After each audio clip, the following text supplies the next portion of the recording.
स्वागत है दोस्तों आप सभी का आपके अपने YouTube चैनल से विज्ञान पर। दोस्तों आज की इस वीडियो में हम Pandit Sundarlal Sharma pre BEd pre DEd के लिए विज्ञान का महत्वपूर्ण प्रश्न देखेंगे, इसलिए ज़रूर वीडियो के अंत तक बने रहिएगा और चैनल पर नए होंगे तो चैनल को ज़रूर सब्सक्राइब कर दीजिएगा। और आपको भी आंसर लगाना है और बताना है लास्ट में कमेंट में आपने कितना सही किया। प्ले लिस्ट बना हुआ है, देखिएगा। Chhattisgarh pre BEd pre DEd है और पंडित सुंदरलाल शर्मा, उसमें आपको शिक्षण अभिरुचि है, साइंस है, हिस्ट्री, जियोग्राफी, जितना भी है आपका सिलेबस में जो टॉपिक है या सब्जेक्ट है वो सभी आपको इसी चैनल पर उसका वीडियो मिल जाएगा। तो सभी देख लीजिएगा एग्ज़ाम से पहले, क्योंकि हम जो है अभी Pandit Sundarlal Sharma pre BEd pre DEd के लिए पूरा भी संपूर्ण जो है सिलेबस तो कंप्लीट करा नहीं सकते, लेकिन जो पहले से वीडियो अपलोड है व्यापम द्वारा आयोजित प्री बीएड प्री डीएड के लिए, उसमें हमने बहुत सारा कंप्लीट किया है। तो वो वीडियो ज़रूर देखिएगा, क्योंकि एग्ज़ाम के लिए आपका जो है वो फ़ायदेमंद है। तो चलिए स्टार्ट करते हैं। पहला प्रश्न देखिए, जीव विज्ञान का पिता किसे कहा जाता है?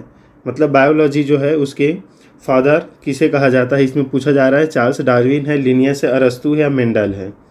बताइए दोस्तों, जीव विज्ञान का पिता किसे कहा जाता है? तो देखिए, चाहे जीव विज्ञान हो या जंतु विज्ञान हो, इसके पिता जो है अरस्तू को कहा जाता है। ऑप्शन सी राइट आंसर हो जाएगा। अगर बात करें दोस्तों हम वनस्पति विज्ञान की, तो उसके पिता थियोफ्रेस्टस को कहा जाता है। तो इसका ऑप्शन सी राइट आंसर हो जाएगा। दूसरा प्रश्न देखिए, जीवन का भौतिक आधार है, जीन है, कोशिका है, माइटोकॉन्ड्रिया है कि जीव द्रव्य है? बताइए, जीवन का भौतिक आधार। तो देखिए राइट आंसर हो जाएगा दोस्तों प्रोटोप्लाज्म, जीव द्रव्य। जीवन का भौतिक आधार है आपका जीव द्रव्य है, प्रोटोप्लाज्म है। ऑप्शन डी राइट आंसर रहेगा।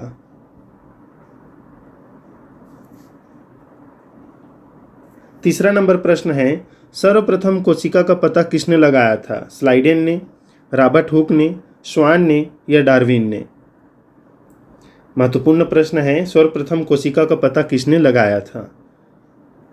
तो देखिए राइट आंसर हो जाएगा दोस्तों ऑप्शन बी, रॉबर्ट हुक ने पता लगाया था, या कोशिका की खोज रॉबर्ट हुक ने की थी। और कोशिका में केंद्रिका की खोज रॉबर्ट ब्राउन ने की थी दोस्तों, याद रखिएगा। और वही कोशिका सिद्धांत स्लाइडेन ने और स्वान ने मिलकर दिया था, कोशिका सिद्धांत। चौथा प्रश्न है, कोशिका का शक्ति केंद्र मतलब पावर सेंटर या पावर हाउस किसे कहा जाता है? माइटोकॉन्ड्रिया, लाइसोसोम, केंद्रक या कोशिका द्रव्य?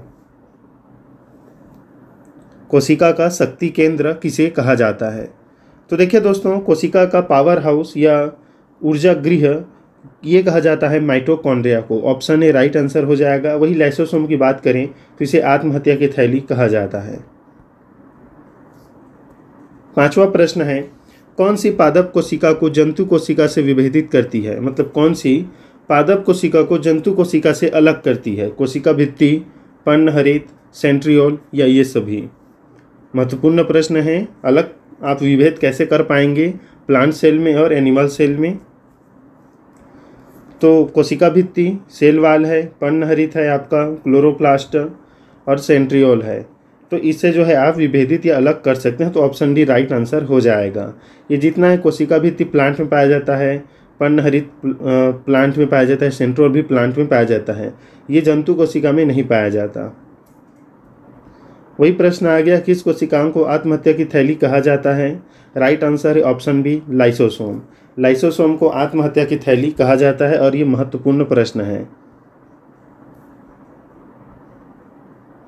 देखिए, डीएनए की द्विकुंडलित या द्विगुणित कुंडली का पता किसने लगाया था? डबल हेलिक्स मॉडल भी लिख दिया जाता है। वाटसन एवं क्रिक ने, स्लाइडेन एवं स्वान ने, रॉबर्ट हुक ने या ग्रेगर मेंडल ने? बताइए। तो देखिए डबल हेलिक्स मॉडल का पता लगाया था दोस्तों वाटसन एवं क्रिक ने। ऑप्शन ए राइट आंसर हो जाएगा। बात करें स्लाइडेन एवं स्वान ने कोशिका सिद्धांत दिया है, रॉबर्ट हुक ने कोशिका की खोज की है, ग्रेगर मेंडल को आनुवंशिकी का जनक कहा जाता है। इन्होंने सबसे ज़्यादा मटर के पौधे का जो है अपने प्रयोग में मतलब रखा है, मटर पर ही इन्होंने अपना प्रयोग किया है आनुवंशिकी के संदर्भ में।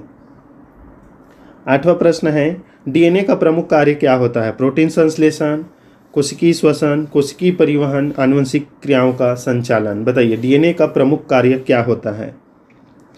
राइट आंसर हो जाएगा दोस्तों, डीएनए का प्रमुख कार्य है आनुवंशिक क्रियाओं का संचालन। याद रखिएगा महत्वपूर्ण प्रश्न है। वही अगर हम राइबोसोम की बात करें तो राइबोसोम जो है प्रोटीन संश्लेषण में कार्य करता है, यह उसका प्रमुख कार्य है। आरएनए पाया जाता है कोशिका भित्ति में, माइटोकॉन्ड्रिया में, कोशिका द्रव्य में या राइबोसोम में। बताइए राइट आंसर क्या रहेगा दोस्तों? आरएनए किस में पाया जाता है? तो देखिए दोस्तों, आरएनए पाया जाता है आपका साइटोप्लाज्म में, कोशिका द्रव्य में। ऑप्शन सी राइट आंसर हो जाएगा। 10वां प्रश्न की बात करें, आनुवंशिकी का पिता किसे कहा जाता है? दिया है लैमार्क, डार्विन, मेंडल, अरस्तू। तो देखिए आनुवंशिकी का जनक जो है ये ग्रेगर जॉन मेंडल को कहा जाता है। Option C Mendel right answer हो जाएगा दोस्तों। 11वां प्रश्न देखिए, मनुष्य में गुणसूत्रों की कुल संख्या कितनी होती है? 46, 47, 56 या 57? मनुष्य में गुणसूत्रों की कुल संख्या राइट आंसर हो जाएगा दोस्तों 46 होती है। ऑप्शन ए राइट आंसर हो जाएगा। मनुष्यों में होने वाले आनुवंशिक रोग कौन है? वर्णांधता, हीमोफीलिया, टर्नर सिंड्रोम या ये सभी? तो देखिए दोस्तों, आनुवंशिक रोग वर्णांधता भी है, हीमोफीलिया भी है और टर्नर सिंड्रोम भी है। ऑप्शन डी ये सभी राइट आंसर हो जाएगा। लड़का पैदा होगा जब XX गुणसूत्र हो, YY गुणसूत्र हो, XY गुणसूत्र हो या XXX गुणसूत्र हो। बताइए लड़का पैदा होगा कब? तो देखिए दोस्तों, इसका राइट आंसर हो जाएगा ऑप्शन सी XY गुणसूत्र हो। देखिए लड़कियों में जो है XX गुणसूत्र पाया जाता है और लड़कों में XY गुणसूत्र पाया जाता है। अगर इधर से X आए और इधर से X आए तो डबल X, तो इससे जो भी संतान होगा वो जो है या होगी वो लड़की होगी। लेकिन यहीं से अगर देखिए इधर से तो X ही आएगा चाहे कोई भी आए, तो इधर से अगर Y जाए तो ये XY हो जाएगा, तो जो भी संतान होगा वो लड़का होगा, याद रखिएगा। हीमोफीलिया रोग से ग्रस्त व्यक्ति में लक्षण दिखाई देते हैं। आयरन की कमी, रक्त का बहना बंद नहीं होता, रक्त बनता ही नहीं है, रक्त में श्वेत रक्त कण मृत हो जाते हैं। महत्वपूर्ण प्रश्न है, हीमोफीलिया रोग से ग्रस्त व्यक्ति में क्या लक्षण दिखाई देता है? राइट आंसर रहेगा दोस्तों रक्त का बहना बंद नहीं होता है, याद रखिएगा। हीमोफीलिया रोग से ग्रस्त व्यक्ति में लक्षण यही है कि रक्त का बहना बंद नहीं होता, इसी कारण से व्यक्ति की मृत्यु भी हो सकती है अगर बड़ा चोट रहे तो ऑप्शन बी राइट आंसर हो जाएगा। जीन के बारे में कौन सा कथन सत्य है? यह डीएनए की एक क्रियात्मक इकाई है, यह आनुवंशिक इकाई है, यह गुणसूत्र पर उपस्थित होता है, उपरोक्त सभी। तो देखिए इसका राइट आंसर हो जाएगा दोस्तों ऑप्शन डी, उपरोक्त सभी कथन जो है वो बिल्कुल सही है। 16 नंबर प्रश्न जो कि मोस्ट इंपॉर्टेंट है, जीन का सर्वप्रथम कृत्रिम संश्लेषण किसने किया था? बताइए जगदीश चंद्र बोस ने, वाटसन ने, हरगोविंद खुराना ने या रॉबर्ट ब्राउन ने? महत्वपूर्ण प्रश्न है दोस्तों ये, जीन का सर्वप्रथम कृत्रिम संश्लेषण किसने किया था? राइट आंसर हो जाएगा option C, doctor Hargobind Khorana ने किया था।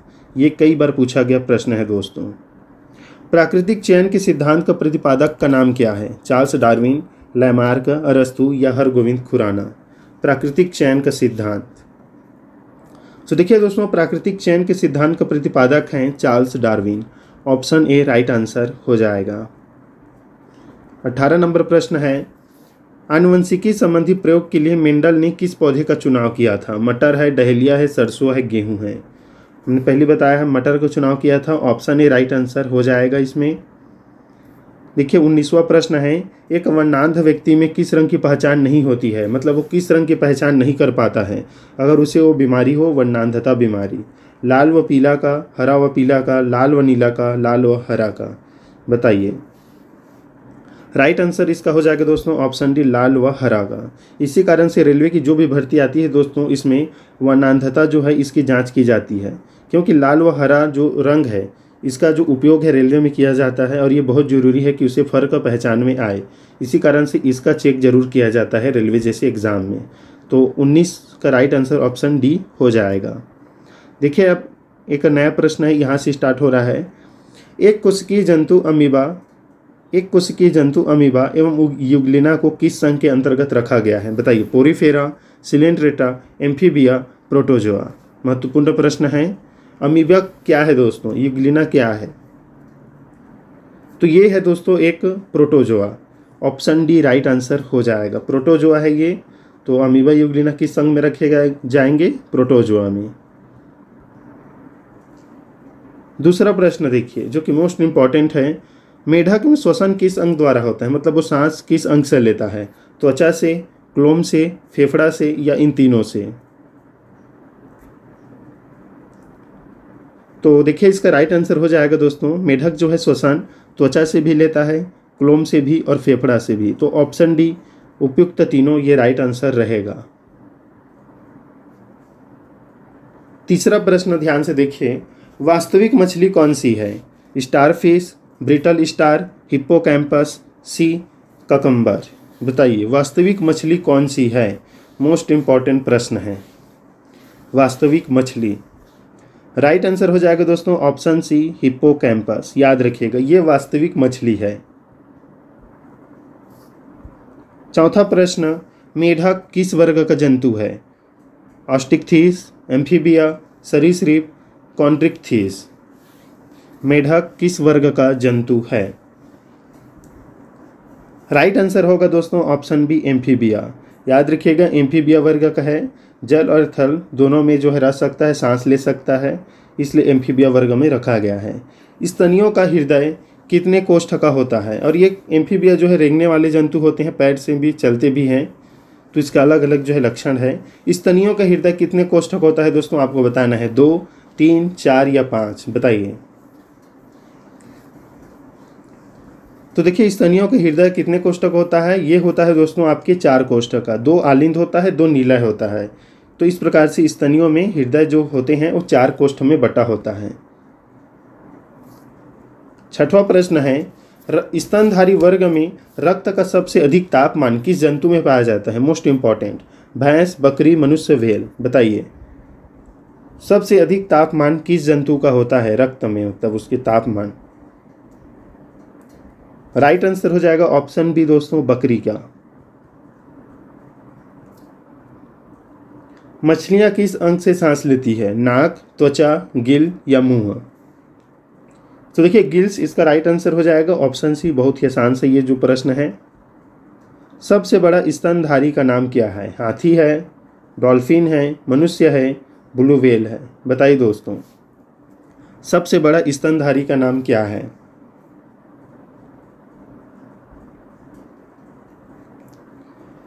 तो देखिए सबसे बड़ा स्तनधारी है दोस्तों आपका ब्लू व्हेल।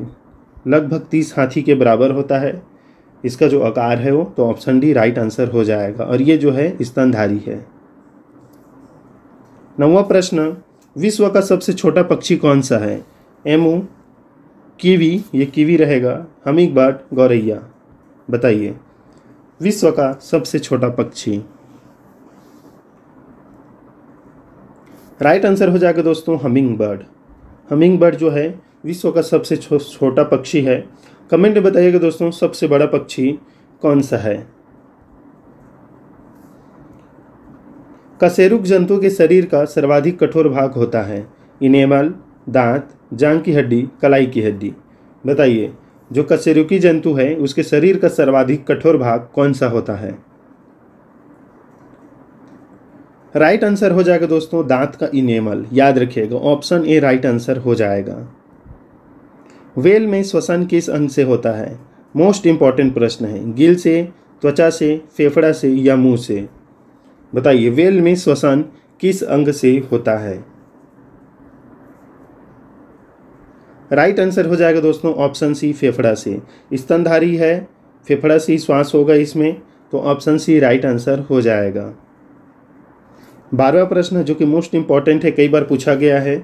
आधुनिक मानव को जंतुओं के किस वर्ग में रखा गया है? सिटीभिमा, कार्निवोरा, प्राइमेट्स, इंसेक्टिवोरा। मोस्ट इंपॉर्टेंट प्रश्न है। बताइए आधुनिक मानव को जंतुओं के किस वर्ग में रखा गया है? राइट आंसर हो जाएगा दोस्तों ऑप्शन सी प्राइमेट्स में। और ये कई बार पूछा गया है, इसे जरूर याद रखिएगा। ऊतकों के अध्ययन संबंधी विज्ञान को हम क्या कहते हैं? Cytology, mycology, histology, anatomy. ऊतकों के अध्ययन संबंधी विज्ञान को क्या कहा जाता है? तो इसे कहा जाता है दोस्तों histology. Option C right answer हो जाएगा। वहीं कोशिका के अध्ययन को साइटोलॉजी कहते हैं। कोशिकाओं में समूह को क्या कहा जाता है, या कोशिकाओं की समूह को क्या कहते हैं हम? ऊतक कहेंगे, अंग कहेंगे, अंग तंत्र कहेंगे, या कोई नहीं कहेंगे? इसमें मतलब कुछ नहीं। मोस्ट इंपॉर्टेंट प्रश्न है, कोशिकाओं के समूह को हम किस नाम से जानते हैं दोस्तों? तो देखिए, इसे हम जानते हैं ऊतक के नाम से। ऑप्शन ए राइट आंसर हो जाएगा। 15 नंबर प्रश्न है, पुनरुत्पादन की क्षमता किस प्रकार के ऊतक में सर्वाधिक होती है? संयोजी ऊतक में, पेशी ऊतक में, तंत्रिका ऊतक में, उपकला ऊतक में? पुनरुत्पादन की क्षमता, राइट आंसर इसका क्या होगा दोस्तों? क्या पेशी ऊतक रहेगा कि संयोजी की उपकला? तंत्रिकी तो नहीं रहेगा। राइट आंसर हो जाएगा दोस्तों इसका ऑप्शन डी, उपकला ऊतक। शरीर की सभी ऐच्छिक तथा अनैच्छिक क्रियाओं को नियंत्रित करने वाला ऊतक कौन सा है? पेशी ऊतक, संयोजी ऊतक, तंत्रिका ऊतक या उपकला ऊतक? बताइए। ऐच्छिक तथा अनैच्छिक क्रियाओं को नियंत्रित करने वाला ऊतक कौन सा है? राइट आंसर हो जाएगा दोस्तों, नियंत्रित करने का कार्य जो है ये तंत्रिका तंत्र करता है, तो तंत्रिका ऊतक। ऑप्शन सी राइट आंसर रहेगा। रक्त जो है किस प्रकार का ऊतक है? मोस्ट इंपॉर्टेंट प्रश्न है। पेशी ऊतक है ये, संयोजी है, तंत्रिका है या उपकला है? बताइए, रक्त किस प्रकार का ऊतक है? तो देखिए दोस्तों, रक्त जो है ये संयोजी ऊतक है। ऑप्शन बी राइट आंसर हो जाएगा, संयोजी ऊतक। अरेखित पेशी ऊतक कहाँ पाए जाते हैं? बताइए, हृदय में, अमाशय में, आहार नाल में या त्वचा में? अरेखित पेशी ऊतक, मोस्ट इंपॉर्टेंट।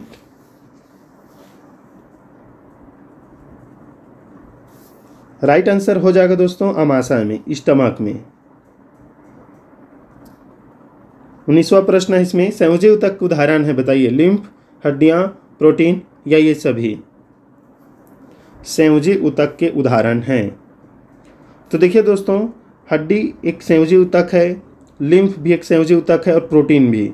तो ऑप्शन डी ये सभी राइट आंसर हो जाएगा। चलिए वीडियो का लास्ट प्रश्न देख लेते हैं। संकुचनशील ऊतक के नाम से जाना जाता है? संयोजी ऊतक, रैखिक ऊतक, तंत्रिका ऊतक या पेशी ऊतक? बताइए, संकुचनशील ऊतक के नाम से जाना जाता है। तो इस 20वां प्रश्न का राइट आंसर आप सभी साथी कमेंट में बताइएगा। राइट आंसर आपके हिसाब से क्या रहेगा? मैं राइट आंसर आपको कमेंट में ही बताऊंगा आपका जवाब आने पर। बताइएगा, संकुचनशील ऊतक के नाम से हम किसे जानते हैं? संयोजी ऊतक को, रैखिक ऊतक को, तंत्रिका ऊतक को या पेशी ऊतक को? तो ये थे इंपॉर्टेंट लगभग 40 प्रश्न विज्ञान से। और भी अगर आपको वीडियो देखना है तो जरूर जाइए प्लेलिस्ट में, जो भी पहले से अपलोड वीडियो है उसे आप जरूर देखिए, आपकी इंट्रेंस एग्जाम की तैयारी हो जाएगी। मिलते हैं दोस्तों नेक्स्ट वीडियो में, तब तक के लिए धन्यवाद।